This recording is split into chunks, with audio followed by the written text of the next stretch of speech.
여러분, 우리가 매일 지나는 거대한 달이나 우리 도시를 밝히는 발전소 같은 거대한 구조물이 어느 날 갑자기 무너진다면 어떨까요? 정말 상상만 해도 끔찍한 일이죠. 오늘은 공학자들이 바로 이런 대재앙을 막기 위해서 구조물 내부에 숨어 있는 보이지 않는 시한폭탄, 즉 결함의 남은 수명을 어떻게 예측하고 관리하는지 그 비밀을 한번 파헤쳐 보겠습니다. 자, 바로 이게 우리가 마주한 문제입니다. 이 사진처럼요, 모든 용접 구조물은 사실 만들어지는 그 순간부터 아주 미세한 결함을 안고 태어날 수밖에 없어요.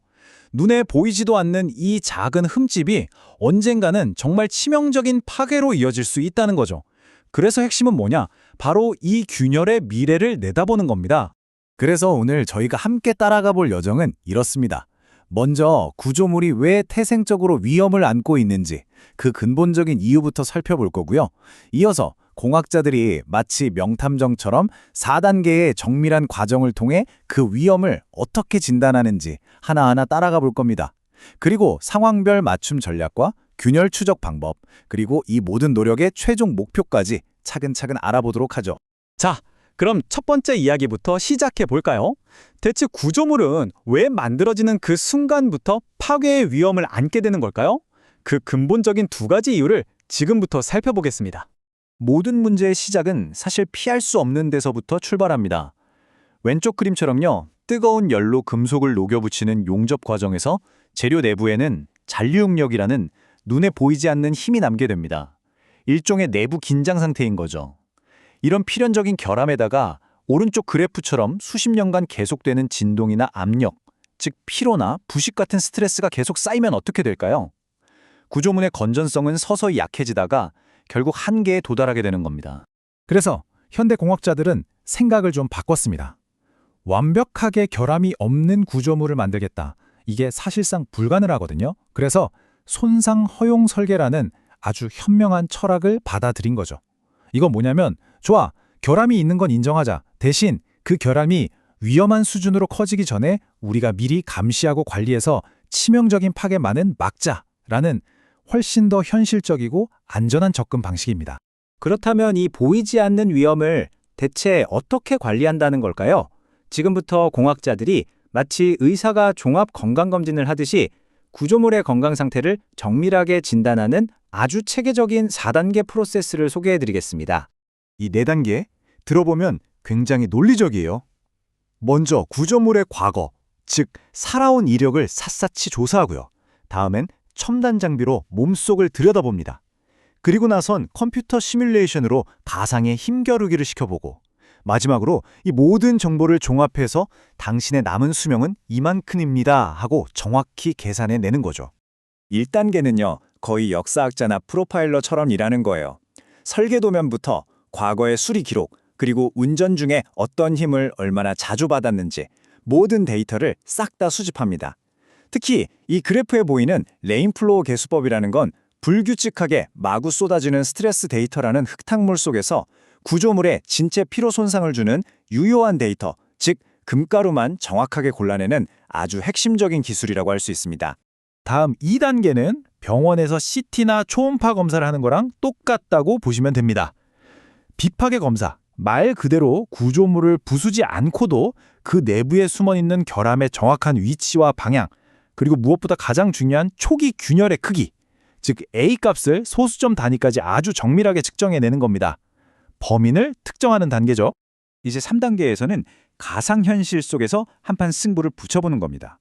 유한요소 해석이라는 컴퓨터 시뮬레이션을 통해서요, 균열을 더 찢어버리려고 하는 외부의 파괴 에너지, 즉 K값이 얼마나 큰지 계산하고요. 이 침에 맞서서 재료 자체가 나 이 정도는 버틸 수 있어 하고 버티는 고유의 저항력, 즉 파괴 인성치 KIC 값과 비교하는 거죠. 창과 방패의 대결이라고 생각하시면 쉽습니다.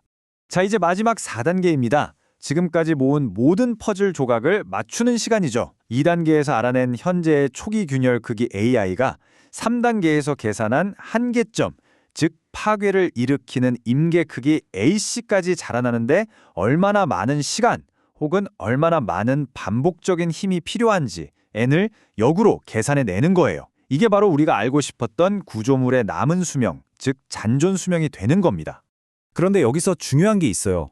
모든 상황에 똑같은 방법을 쓸 수는 없겠죠? 아직 눈에 띄는 균열이 없는 초기 상태인지, 아니면 이미 균열이 발견된 후인지, 또 발전소처럼 아주 뜨거운 환경에서 일하는지에 따라서 공학자들은 각기 다른 최적화된 예측 모델을 꺼내듭니다. 이 표가 바로 그 맞춤 전략 메뉴판이라고 할 수 있겠네요. 보시면 아직 큰 균열이 발견되기 전이라면 피로균열 발생, 수명을 평가하고요. 이미 균열이 발견된 후라면 피로균열 진전 수명을 계상합니다.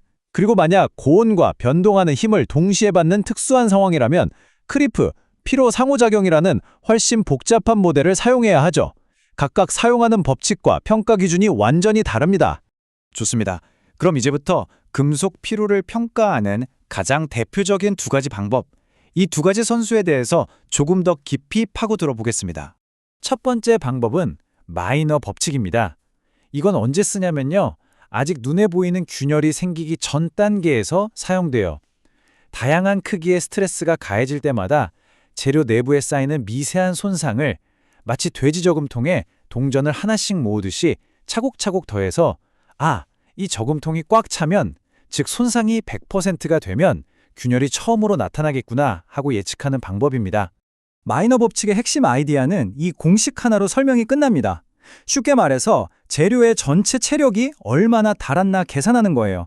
각각의 스트레스 NI가 재료의 원래 파괴 수명치 NI를 얼마나 깎아먹는지를 비율로 계산해서 전부 더하는 거죠.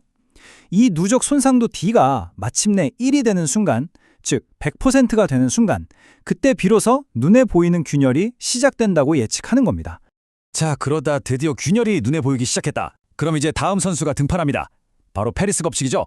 이 법칙은 일단 발견된 균열이 앞으로 얼마나 빠른 속도로 그리고 어떤 경로로 자라나서 최종 파괴에 이를지를 예측하는, 말 그대로 성장하는 균열을 위한 GPS 같은 아주 강력한 도구입니다. 페리스 법칙이 정말 강력한 이유는 바로 이 공식 덕분입니다. 스트레스가 한번 가해질 때마다 균열이 몇 밀리미터나 더 자라는지 DN을 정확하게 계산해낼 수 있거든요. 이걸 알면 초기 균열이 위험한 임계 크기에 도달할 때까지 남은 시간이 얼마인지 정확히 알 수 있겠죠? 그래서 이 법칙이 바로 손상 허용 설계 철학의 가장 핵심적인 무기가 되는 겁니다. 자, 이제 거의 다 왔습니다. 이 모든 복잡하고 정교한 과정들, 대체 이걸 왜 하는 걸까요? 그 궁극적인 목표는 단 하나입니다. 바로 우리 모두의 안전을 지키는 최후의 방어선을 구축하는 것이죠. 이 한 문장이 이 모든 노력의 의미를 압축해서 보여주는 것 같습니다. 수명평가는 단순히 이거 써도 된다, 안 된다를 판정하는 걸 넘어서 결함과 공존하면서도 파국적인 사고만큼은 반드시 막아내는 우리 사회를 지키는 가장 중요한 공학적 안전장치인 셈입니다.